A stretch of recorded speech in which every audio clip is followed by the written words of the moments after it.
ఇప్పటిదాకా సినిమాలలో హీరోలు హీరోయిన్లు పెద్ద యాక్టర్లకే పరిమితమైనటువంటి కార్వాన్లు ఇప్పుడు ఈ టీవీలలో వివిధ ప్రోగ్రాంల జబర్దస్త్లో లేకపోతే డీలో ఇట్లాంటి ప్రోగ్రాంలు అప్పుడు వింటుంటాం లేదా యూట్యూబ్లో కొంతమంది పెట్టడం వల్ల తెలుసుకుంటుంటాం. ఇకపైన అది మనమే అనుభవించవచ్చు, ఆస్వాదించవచ్చు. కార్వాన్ టూరిజానికి ఓకే చేసింది రాష్ట్ర ప్రభుత్వ క్యాబినెట్.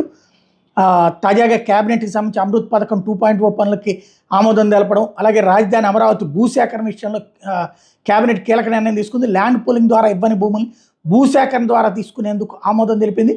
అమరావతిలో 5 పనుల వేగవంతానికి స్పెషల్ పర్పస్ వెహికల్ ఏర్పాటుకు ఆమోద ముద్ర వేసింది. అమరావతితో సహా రాష్ట్ర వ్యాప్తంగా పలు సంస్థలు భూ కేటాయింపుల ప్రతిపాదనలకు కూడా ఆమోదం తెలిపింది. ఓవరాల్గా ఇందులో కీలకమైనటువంటిది ఏంటంటే భూసేకరణ 1800 ఎకరాలు ఇప్పుడు 3 times డబ్బులు ఇచ్చి తీసుకుంటారు. అది నెంబర్ 1. రెండోది క్యారవాన్ టూరిజం. క్యారవాన్లో 15 మంది దాకా పడతారట. ఏసీ అట్లాగే 5 star ఫెసిలిటీస్ ఉంటాయంటే ఇప్పుడు వైజాగ్లోకి వచ్చినాయి. అవి రాష్ట్ర వ్యాప్తంగా పెట్టుకోవడానికి తగినటువంటి ఏర్పాట్లు చేస్తున్నారు.